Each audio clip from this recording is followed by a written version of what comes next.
Okay, so I hope everyone sees the screen well. The title of today's article is From Superposition to Sparse Codes, Interpretable Representations in Neural Networks. Um, the team behind this paper has done a lot of work on interpretability, but more traditional work and not really Mech Interp. And a lot of their work is related to neuroscience or images. And in this work, they're trying to give an idea on how to make interpretable representations or how to evaluate interpretable representations in neural networks in general. The abstract goes as follows. Understanding how information is represented in neural networks is a fundamental challenge in both neuroscience and artificial intelligence. Despite their nonlinear architectures, recent evidence suggests that neural networks encode features in superposition, meaning that input concepts are linearly overlaid within the network's representations. We represent a perspective that explains this phenomena and provides a foundation for extracting interpretable representations for neural activations. Our theoretical framework consists of 3 steps: identifiability theory shows that neural networks trained for classification recover latent features up to a linear transformation.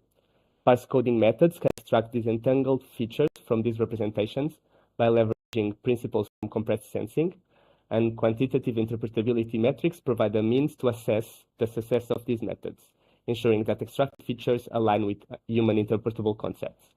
By bridging insights from theoretical neuroscience, representation learning, and interpretability research, we propose an emerging perspective on understanding neural representations in both artificial and biological systems.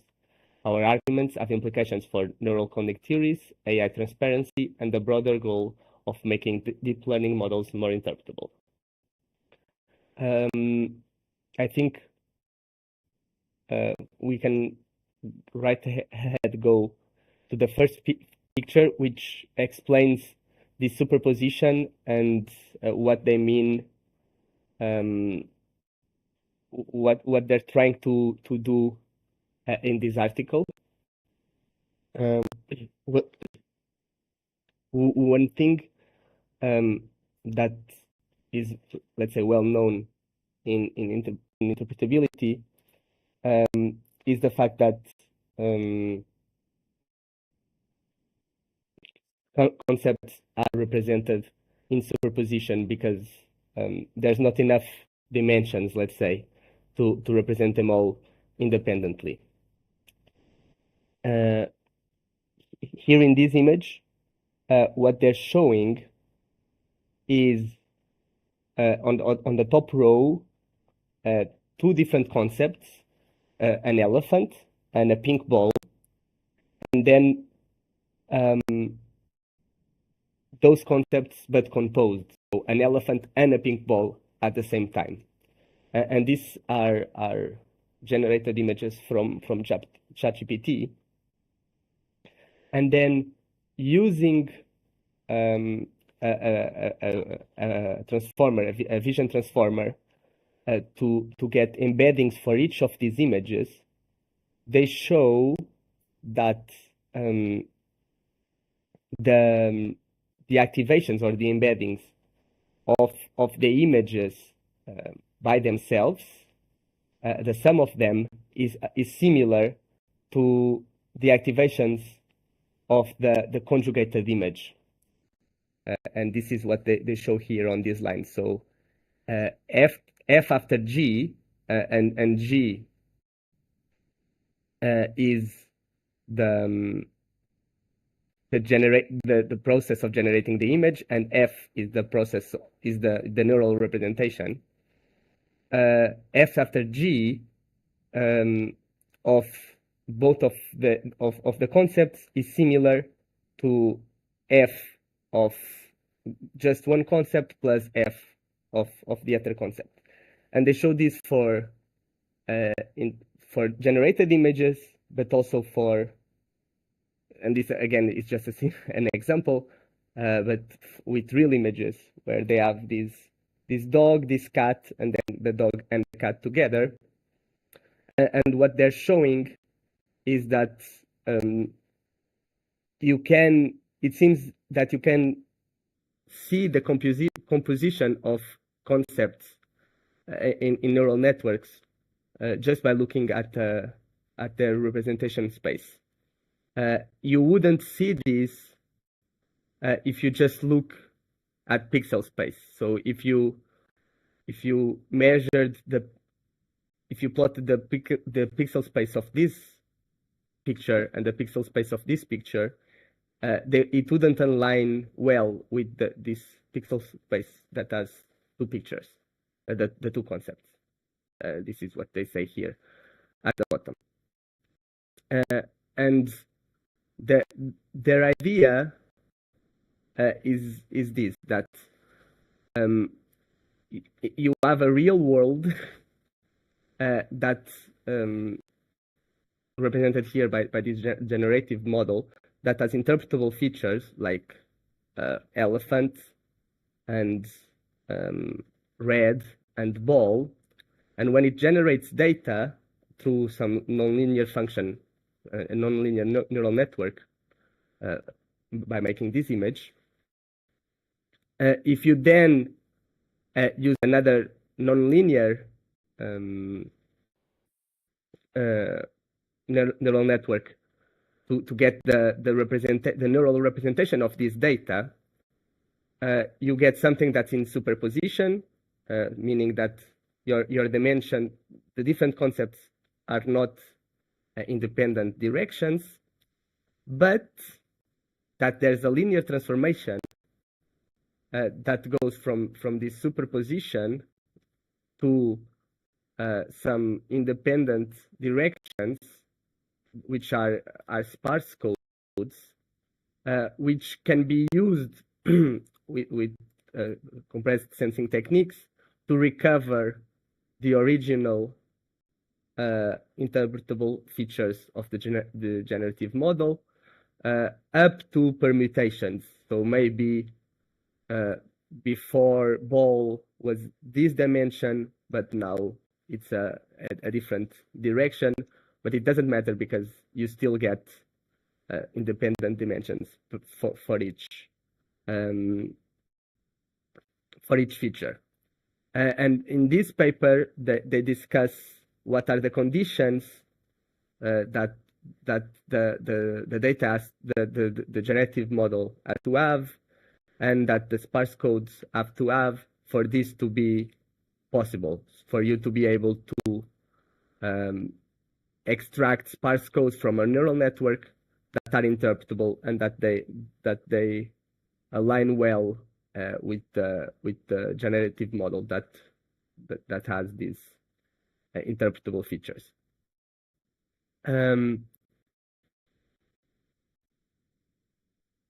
One thing that they talk about is this definition of superposition, where this is a weird math notation, but what it says is that the representation, it's basically the figure one that we looked at, the representation of concepts like ends, so red and ball, or red ball and elephant, are going to be represented in the neural network by the sum of their individual representations. And this is exactly what they're showing here on this figure, that elephant and ball, the sum of their representations is the same as the sum of elephant and ball on the same image. Excuse me. I look at figure one, but I just cannot understand the figure 1b. Like, how can they say that A and B is the same as A plus B? Okay, yeah. So what they do here Mhm. is that they pass these each of these Yes, images yeah, through VIT, yes. They check neural and they look at representation. they look at the activations, Mhm.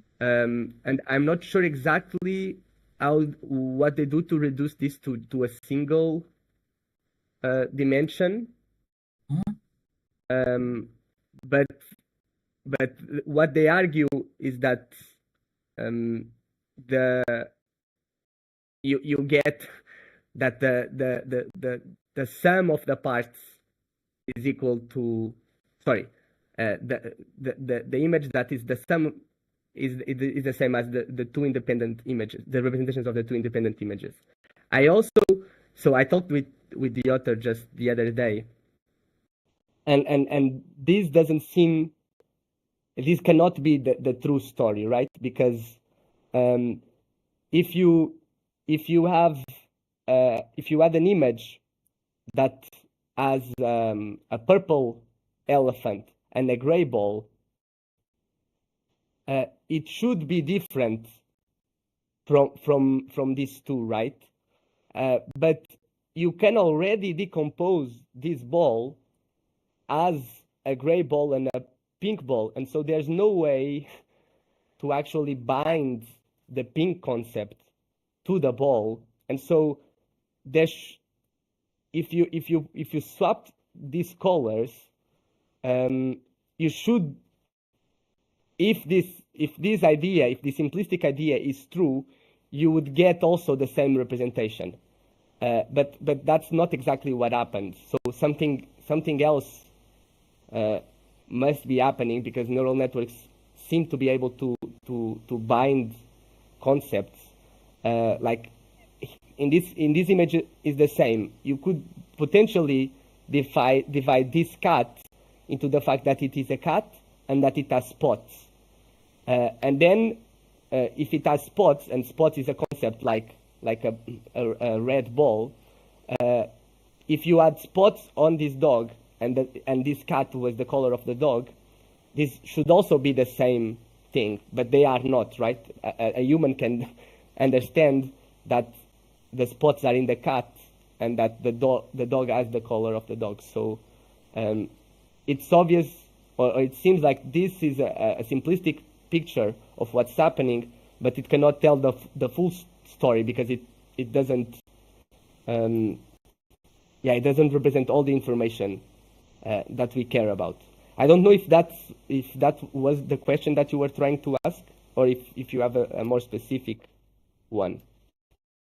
Oh, my question is that I cannot understand figure 1b because I don't. So x, so they say x dot represent one dimension of the representation, but I don't Mm-hmm. understand. So what's the purpose of the ping line? Yeah, let Also, me see if they do. also why they use cosine similarity here? Cosine similarity just means they have the same direction, and why they don't care about the magnitude. Why don't care about the magnitude? So the idea, does it say cosine similarity somewhere? Oh, I have two questions. Yeah, The first it one is, says, it says. Yeah. So the idea that you don't care about the magnitude and you only care about the direction is that your assumption is that these features are linearly encoded. And if you need to care about the magnitude, to know about the magnitude, you need to have a nonlinear function, because magnitude is nonlinear. You need a square to compute magnitude, right? And so normally when you're doing, if you believe that concepts are represented linearly, you normally only care about directions, because directions are represented linearly, but magnitudes you require nonlinear transformations for you to measure. If you have two vectors that are the same direction, but one is twice the other, there's no linear operation that can get you the magnitude. You need to do a square. So that's why they don't care about magnitude. I don't know if that answers your question. So you say they believe that that something is linearly. Yes. And okay, yeah, that makes sense. Yes, and Okay. and also I still don't get the picture. Yes, Okay. like what's the dot and what's the line? So the line I think is just a trend. Mhm. They're just fitting a line through the dots, and Oh, I see. and then I think the CS that they have up there is just a goodness of fit, how good the line represents the dots. I think you're right that it doesn't have maybe enough information on this figure. I don't know if I cannot find the reference in the text to the figure. It only says here. Maybe it says fig 1. Yeah.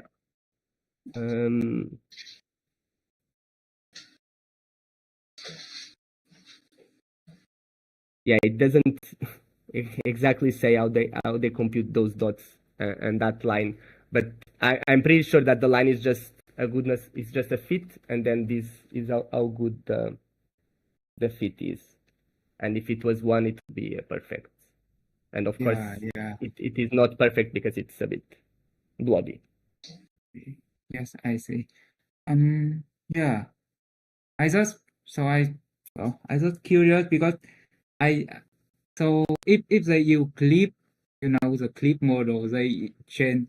I mean, if they change the neural network with cosine similarity, then it makes sense here to just measure the cosine similarity. But seems Yeah. that the VIT model doesn't change with cosine similarity, so I just don't see why the cosine similarity is a good distance for like measuring the representation of VIT.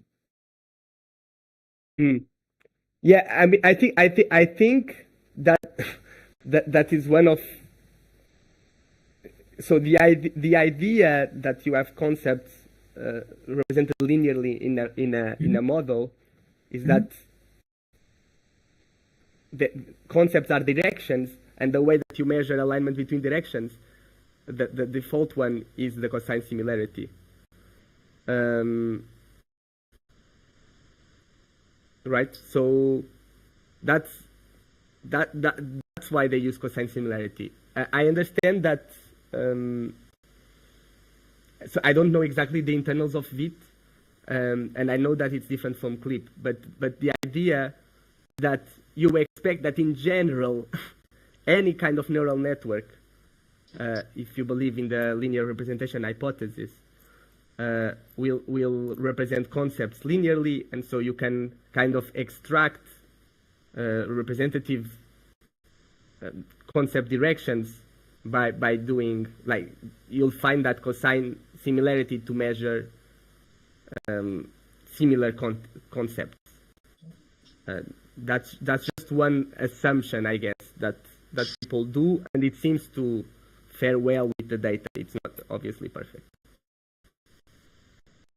So, but I think we said that all neural network exhibit that assumption. Seems like Mm-hmm. it's not Mm-hmm. um like I don't know. I mean, so we need to believe that all neural network exhibit the linear representation hypothesis. Uh, uh, well, there's definitely evidence that the linear representation hypothesis is not the full story, Mhm. but it does seem to explain part of the behavior that we observe. And so people usually assume it, yes. But there's also arguments for not assuming it and thinking beyond that. So Yeah, and that's what I was saying when I was explaining the figure, that you probably there's probably something else that's going on, because it's not obvious with this explanation of computation. How do you do binding of concepts, or how you do compositionality? For instance, how if the elephant was on top of the ball, or the ball was on top of the elephant, you'd expect that the representation is different. But using this framework, what they're showing, or what they're arguing for, is that there shouldn't be any difference, because the ball on top of the elephant, or the elephant on top of the ball, is still A and B. But obviously, there must be a difference between the two. And if you ask GPT-4 to make the two, it makes different images. It can make the ball on top of the elephant on top of the ball, and the ball on top of the elephant. So something else must be going on, and this is not the full story. Yes, but I think they're just trying to lay down some foundational theory, and then as you find evidence of the contrary, you build on top of it. Yeah, I think that makes sense. Yeah, thank you so much. Yep, thank you for the question. Just to ask a few two questions. So first, what we were just discussing about, like how you can ask ChatGPT to like to have both of the versions, right? The elephant on top or the other way around. I guess that's a problem for symmetry, right? So you won't expect like having G of A and B being the same of B and A. So maybe like this concept of symmetry, like it's different, right? So there should be probably something like in the way we compose that doesn't allow this kind of symmetry, right? Well, I mean, if so, in this case, they asked the model for an elephant and a pink ball. If they had asked for a pink ball and an elephant, the image would be the same, right? So the order doesn't matter. The order of propositions when you're just doing and doesn't really matter. Depends on the operator, probably. Yeah, because I mean, that's what they're trying to represent here, is that you have like propositions, you have and then you have them together. So an image with a ball and an elephant, and an image with a ball and an elephant is the same as an image with an elephant and a ball. Only if you add the third condition of top, like elephant on top of the ball or ball on top of the elephant, does the order matter? Because then you'd say top and ball, or elephant and top, and then that and ball and the other, right? And then the order matters because you'd have parentheses and stuff like that. So we would expect like some conditions to be symmetric and others not to be, right? So yeah, but the thing is here, if this is true, if this idea is true for everything, having the top. So if C is being on top or not, because A and B is always the same as A plus B, if you add the third one, it will just be the same as the sum of the three, and so you lose which object is on top of each other. And in fact, already here, you are losing something, and they show. I'm going to scroll down just for a simple equation that they have. So this idea of elephant plus pink minus ball. So if you do this, you should get a pink elephant. The problem is, if you don't have this subtraction, pink ball is already pink plus ball. So you don't know if you have elephant plus pink ball. It's the same as pink elephant plus ball, but somehow that's not encoded in the theory, right? Because we can see that these two, that the ball is pink and the elephant is not pink, and if you swap the colors, you're swapping the colors. But if this theory is going to hold, you should find the same relation. Just because pink is just another concept. Like you could split B into just a gray ball and the concept pink, and then you'd have B plus C, which is just so it's if this is all linear, there's no binding of concepts, and we know that neural networks seem to at least do partial binding. If you ask for an elephant and a pink ball, it doesn't merge the two. It knows that the ball is the pink one and not the elephant. And so unless you have exponentially many concepts. I do want to say that especially for other models, they do seem to fail at that kind of thing. Like sometimes you tell them to pink ball and an elephant, and they make a pink elephant. Especially if you add like 3 things, or like the more things you add, the more they struggle with compositionality and this kind of thing.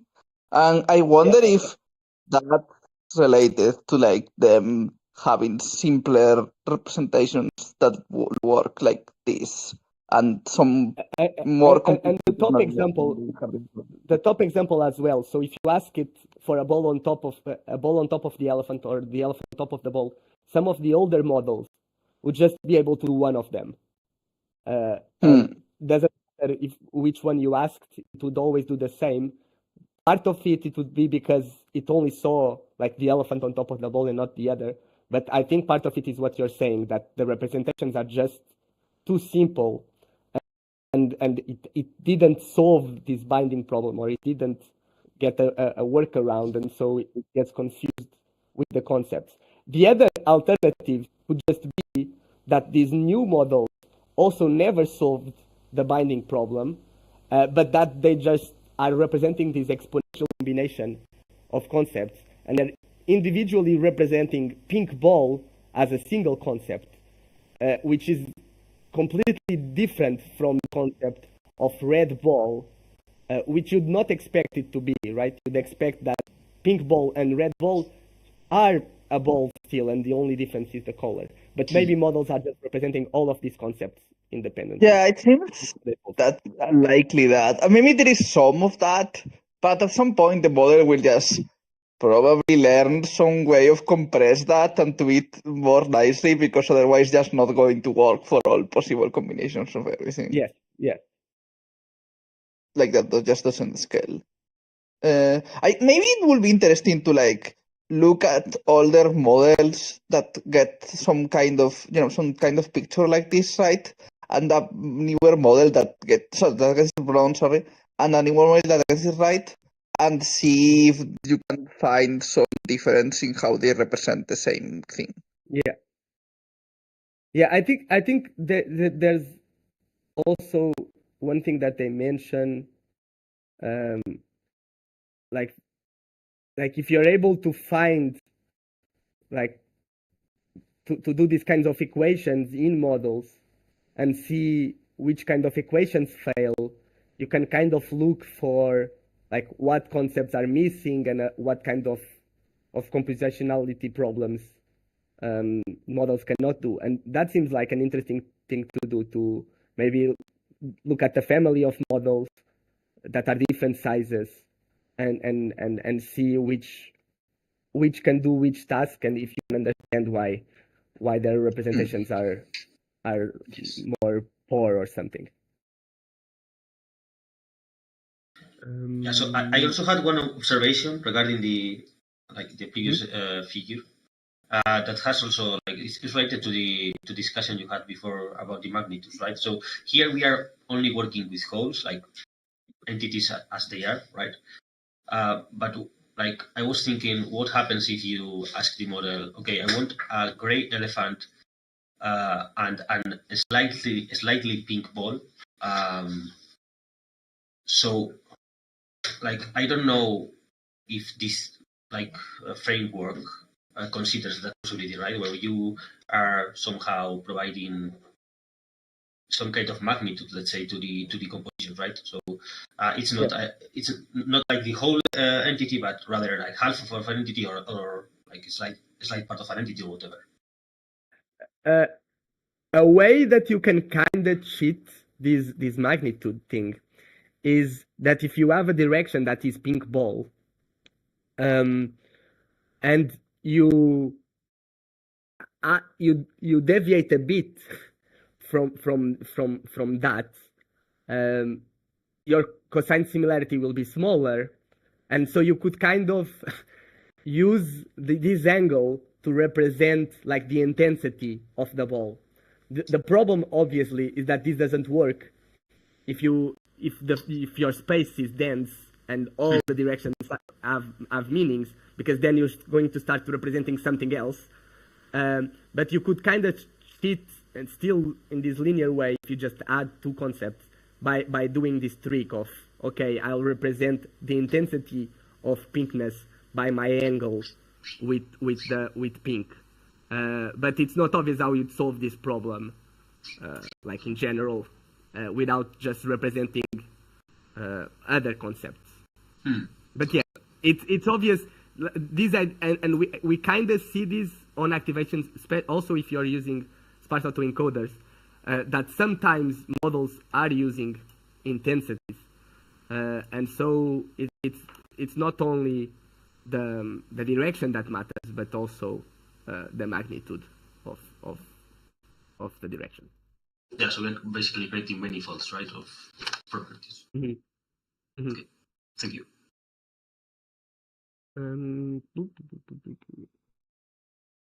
Yeah, this table is just like a literary review of different interpretability methods in language models here, but also in simpler models that just looking at word embeddings, and just different ideas. Some of them were qualitative, some of them were quantitative interpretability, and they talk about different methods, and I want to go through them later. I think there's another figure. Yeah.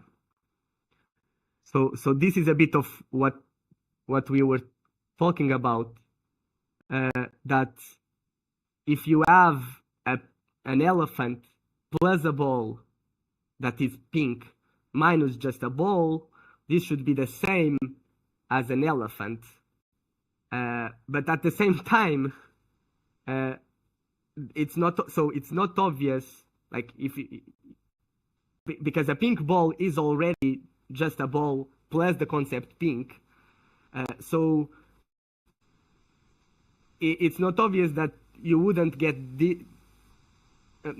it's not obvious how the network is solving the binding problem using this idea, and I think this is definitely one of the faults, and they do mention this like in the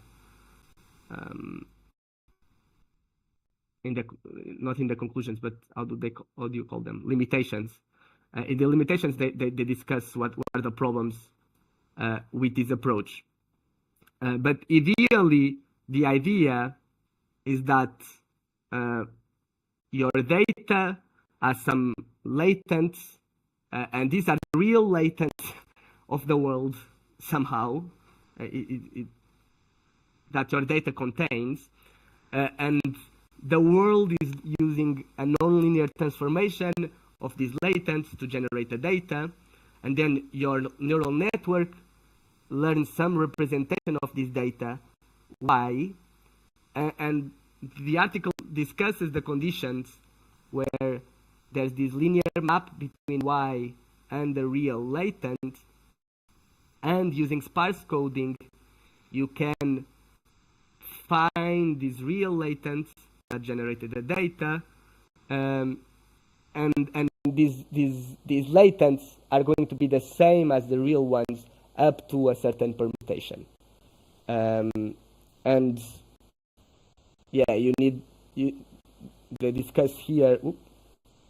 There's this theorem that discusses when you get a linear map. I'm not going to go over the proof because I didn't look into the proof. If you're interested, they have the example. Sorry, the reference. Where I lost me. I got lost. Where am I? Here. And then they discuss also the conditions where you can get this sparse coding, which is not always. So there's some assumptions like Z has to be sparse, and there has to be there's some dimension restrictions where you can like perfectly recover these. But yeah, this is their full world model, which I'm not going to lose time again here because we already discussed a bunch of these limitations. I think I would like to talk about where is it?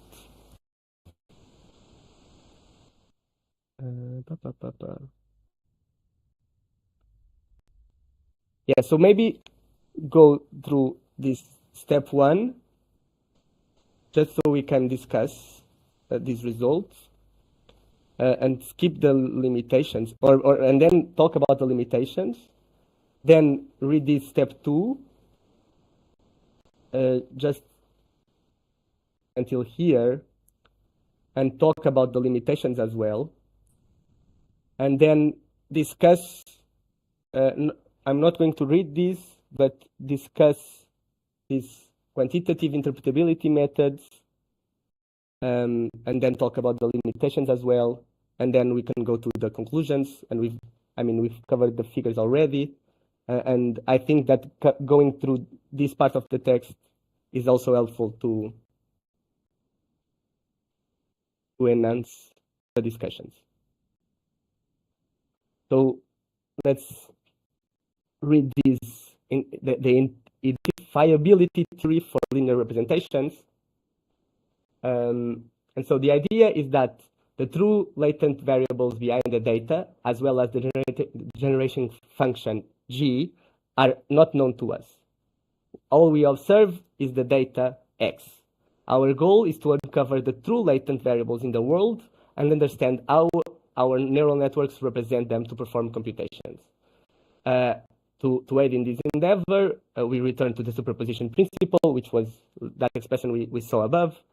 A superposition can be nicely observed in neural analogy making, for example, using textual descriptions for the latent variables Z, elephant. Consider the operation.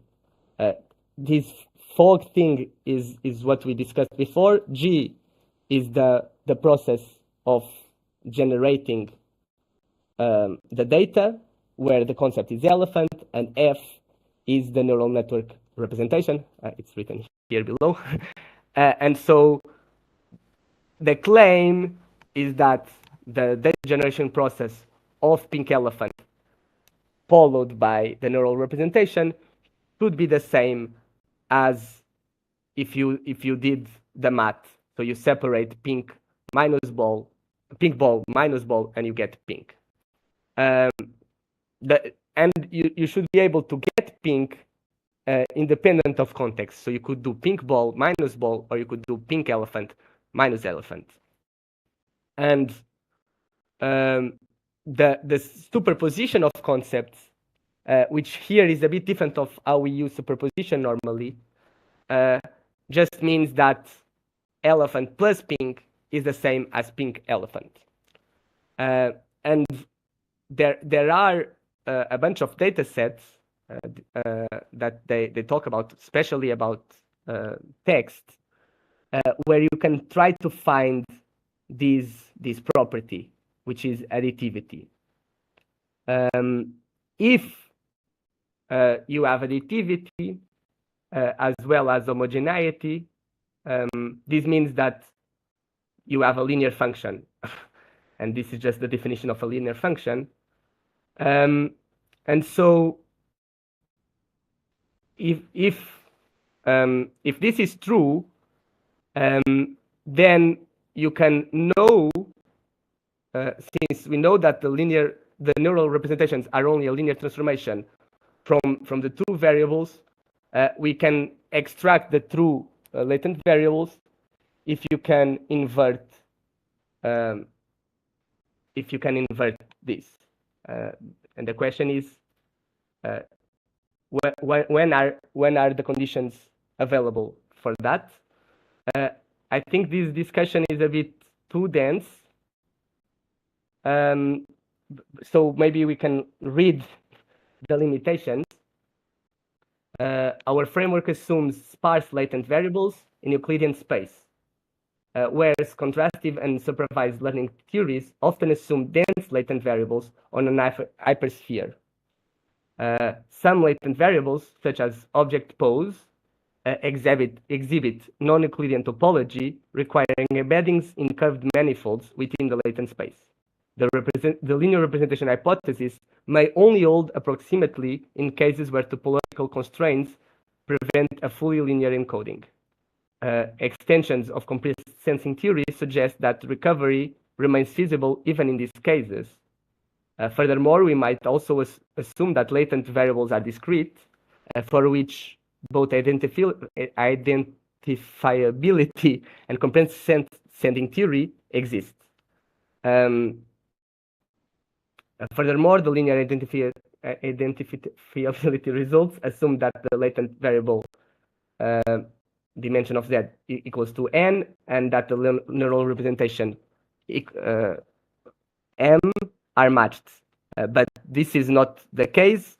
However, key motivation for looking into superposition and sparse coding was the fact that in the real world representations, you often encode many latent variables in dimensional space. So the dimensions of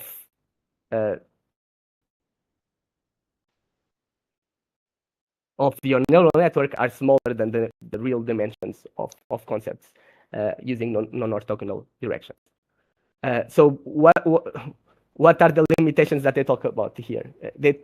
We've covered a lot of them. One that we didn't cover, but you kind of asked, is this idea that maybe latents are dense and on an hypersphere, or in a non-Euclidean manifold, and that you may need to care not only about directions but also about magnitude, and especially that maybe some concepts are just not sparse, and that maybe you need some latent space to represent them.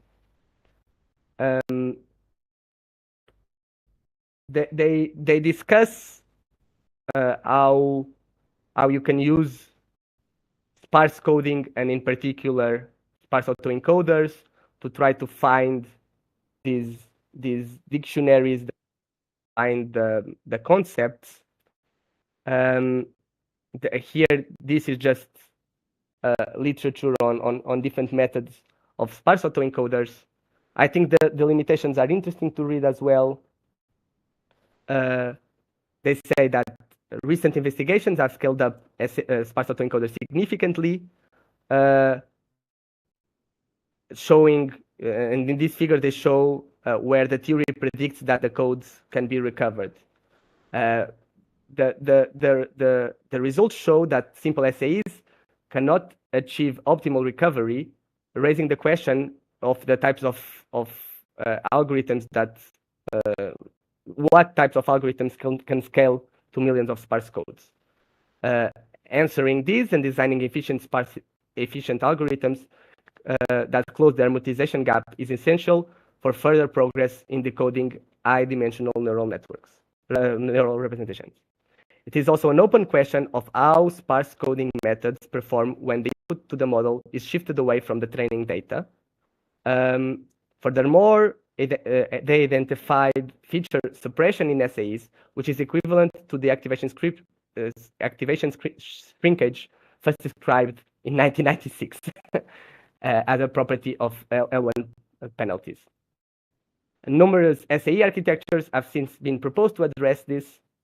I thought that there was more here, I think that what's more here is on the interpretability, the quantitative interpretability.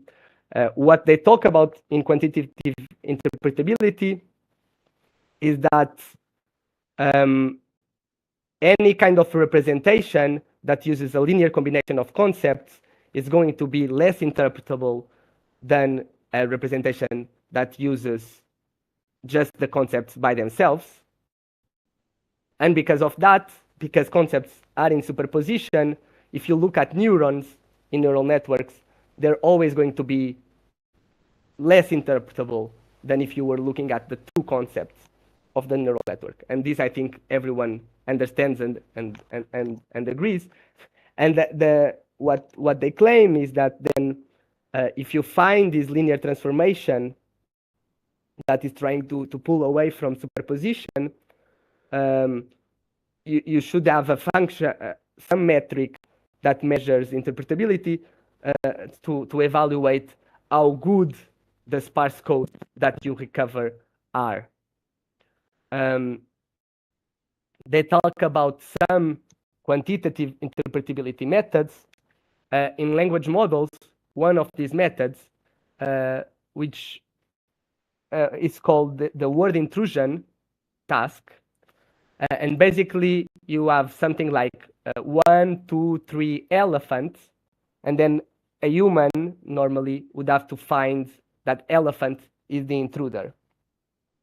And the way that you can link these to sparse autoencoders, for instance, is that you could use sparse autoencoders to collect their activations. And then you could look at a set that has 4 activations of the same feature, 5th activation, which is of a different feature.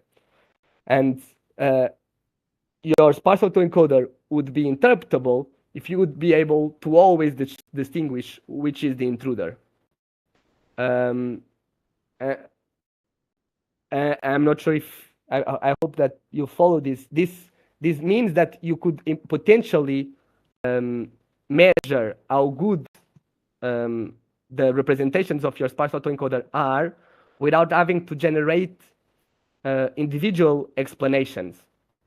You just look at, you just try to do these word intrusion tasks, and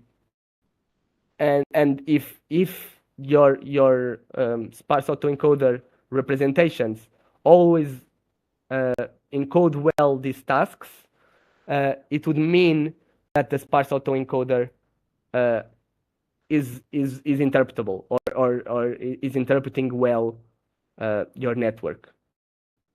And they talk about different versions of this word intrusion task, like the police lineup task. These tests were first used in with small models, which are discussed on the table above. And the idea is that these word intrusion tasks, intruder tasks, measure the specificity of your codes, meaning are your neural networks good at saying which examples should be active or not, but they don't measure sensitivity, which is also something that the original scaling sparse autoencoders from Anthropic talks about and discusses that we don't have a good test for sensitivity. Then they discuss some results from the same group on using variations of these word intruder tests with images, which allowed them to measure the interpretability of 800 different vision models, and in particular the 70 million different units. I think that units here are like individual neurons. Maybe not all models have specific neurons, and maybe so they call them units.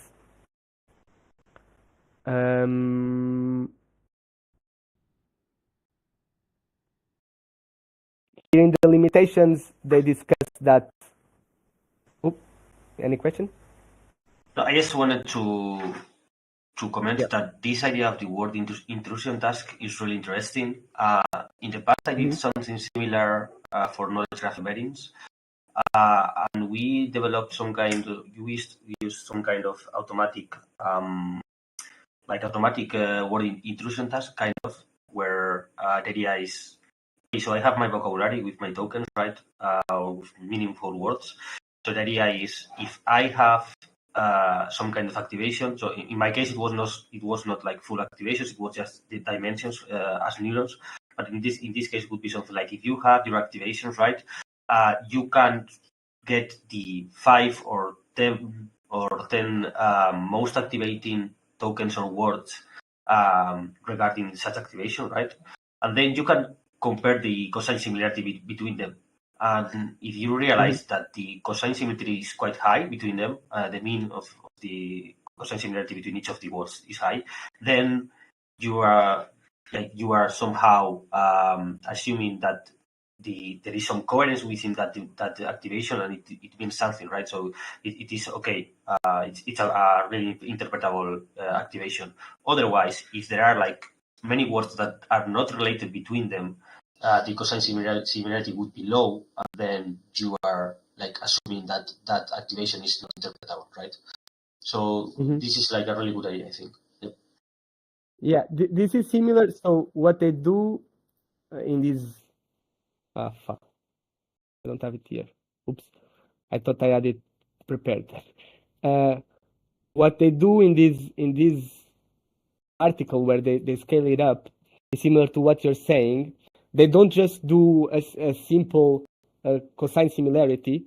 They basically get a set of positive examples and a set of, or meaning activating examples, and a set of non-activating examples.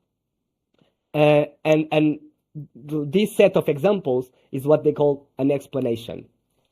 And they basically embed so this is with figures. They embed the figures and they train a linear classifier on those explanations. And again, explanation is just a set of examples. And then using that classifier, they use it on activating examples and non-activating examples. And if the classifier performs well in distinguishing activating examples from non-activating examples, they say that then the thing that they're measuring is interpretable. I see. And so it's a bit more advanced than cosine similarity, especially if your model is like a neural network instead of just a linear model. But yeah, it's a similar idea. Okay. Thank you. Yeah. One thing that they talk about, especially if you're thinking about the intrusion task, is that it may be missing context, right? So if you're thinking about Apple, Orange, and Android, maybe the first thing that comes to mind is that Android is going to be the one that should be excluded because Apple and Orange are fruits. But actually, if you're thinking about operating systems, Apple and Android are more related than Apple and Orange, because Orange is not an operating system. And so understanding how you can extend these tasks to care with these problems, one idea obviously is that if you add more examples, then it would be obvious if it's Apple or Orange.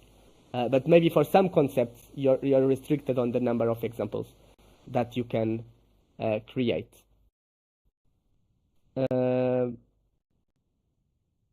Yeah, I think, this is the conclusion, which we are already out of time or close to time. I think this summary is not needed. I wanted to see if they talk about the problems. Yeah, so Despite these advances, several open questions remain. Among the many problems with distributed representations, one key challenge is the binding problem, which is the one that we discussed. How multiple objects and attributes, a blue triangle and a red square, are encoded without simply summing individual representation vectors, which would result in a loss of relational information. Blue plus triangle plus red plus square is the same as blue plus square plus red plus triangle.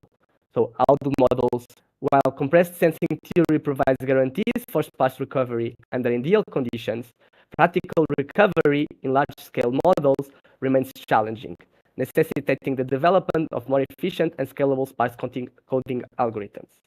Extending our framework to incorporate latent variables with non-Euclidean geometry or discrete structure is also critical for a more complete understanding. Finally, the connections we have drawn between ICA and sparse coding are bolstered by classical work and recent evidence showing that sparse codes extracted from different networks converge on similar concepts.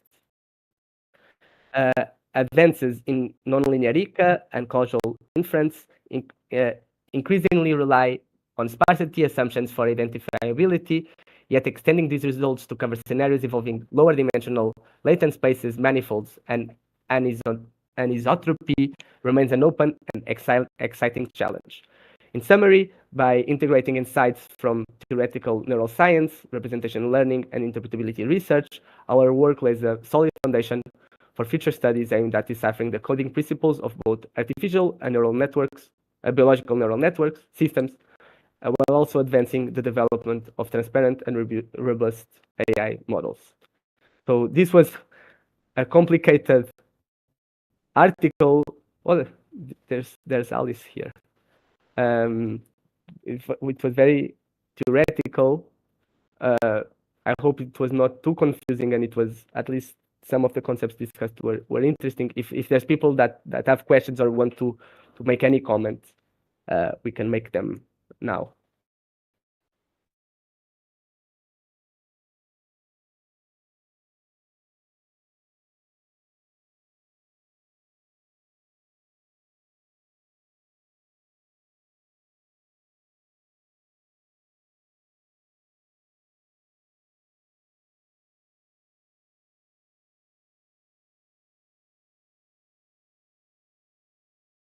Okay.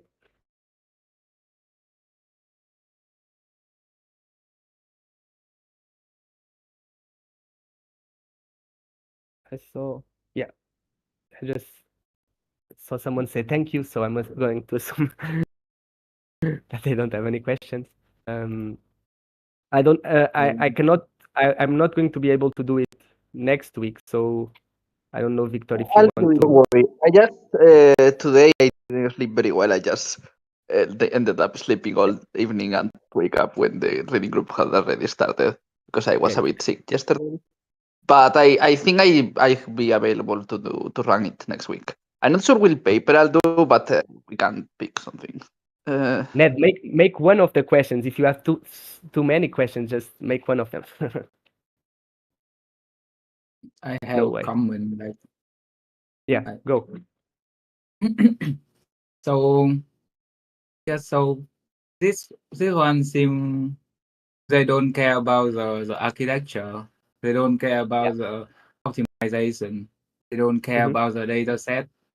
So I'm just thinking that like a theory should like consider those in order to like analyze and interpret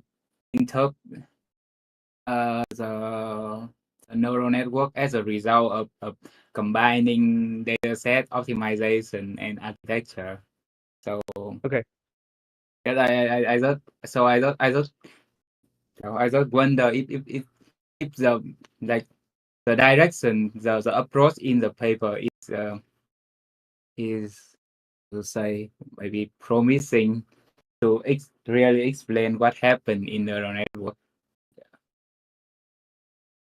I think you have a point that we probably care about the inductive biases that our architecture and optimizers use, and probably about the data that is used to train the network as well.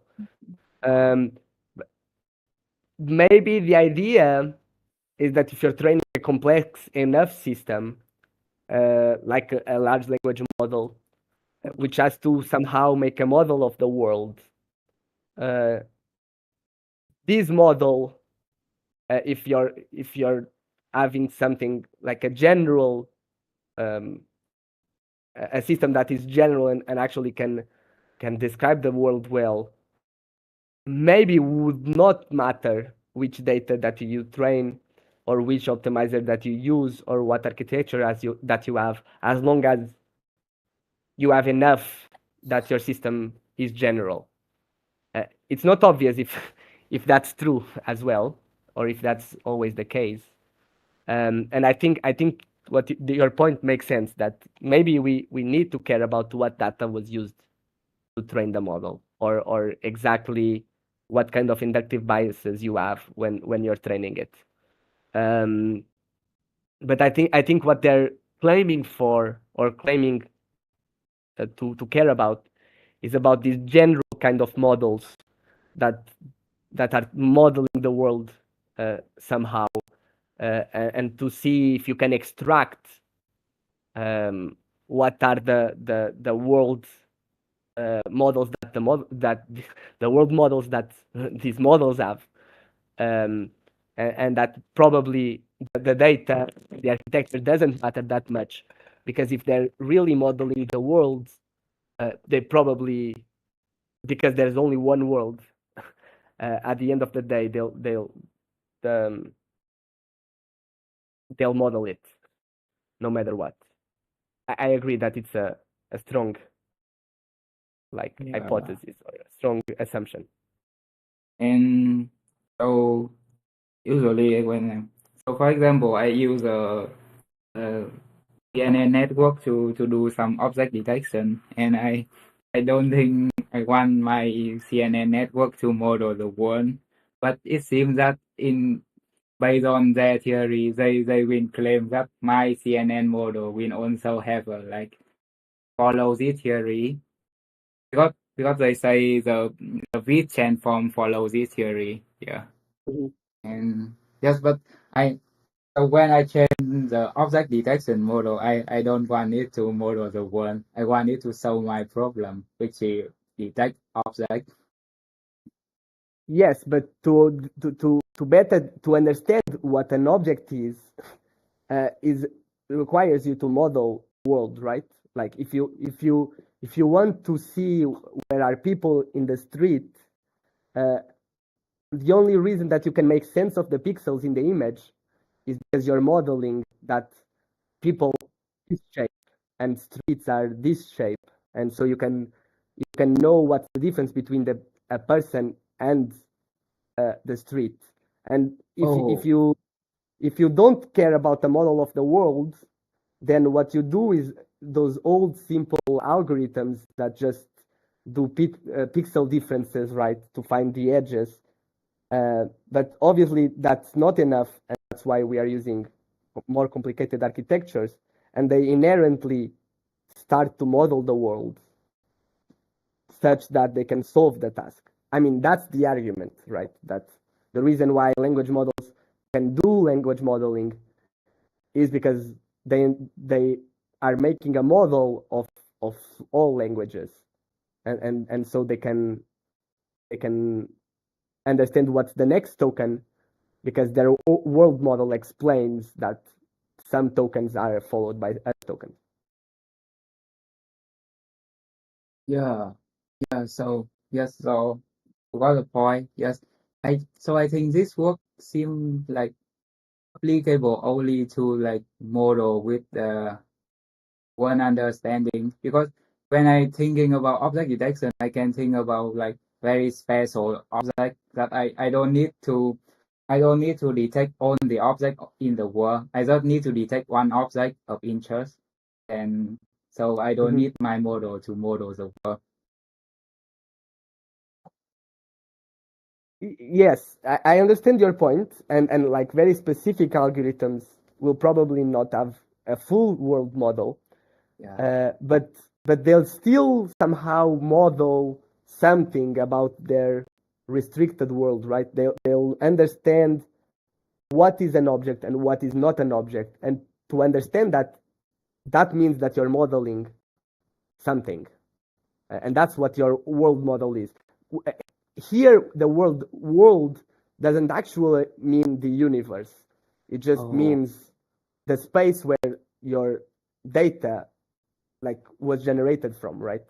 I mean, Yes. I think this is a lot very end wavy, but this is the idea: is that of course your CNN doesn't know about Shakespeare because you didn't train it on Shakespeare, and it doesn't need to know about Shakespeare. But the world where your CNN lives probably doesn't. Shakespeare also doesn't exist. Like the, the images that it's detecting are the kind of world that it's modeling. I think this is very end wavy, but the idea is that, of course, your algorithm doesn't know about the full world, and that's not what it means to model the world. It just means to model like the data generation process. That's what the world is.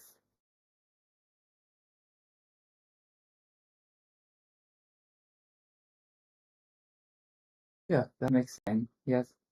So I guess then we can just do like very controlled experiment to verify their theory. Like they Yes. don't need to bring an elephant. I think if they can just train on very simple concept and then they verify if their theory works there. Yeah, I think that's one problem currently, is that it's not obvious how you make toys. Toy settings are not too toy-like and are closer to real world, especially because there isn't really a ground truth in the real world, right? Because an elephant is not only an elephant, it's also an animal, it's also a mammal, it's also a big thing, it's also something that has four legs, and so it's not clear how you construct atomic concepts that you know the ground truth for, and so it's very hard to measure exactly if these things apply. You can only do how do you call them, proxies for interpretability, and proxies for concepts.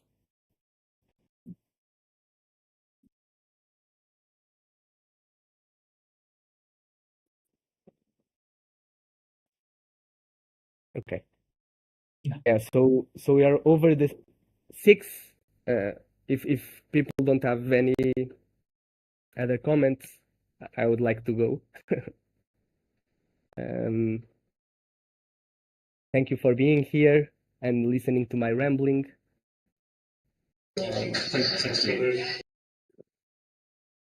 And yeah, let's see each other again next week. See you. Bye. Bye.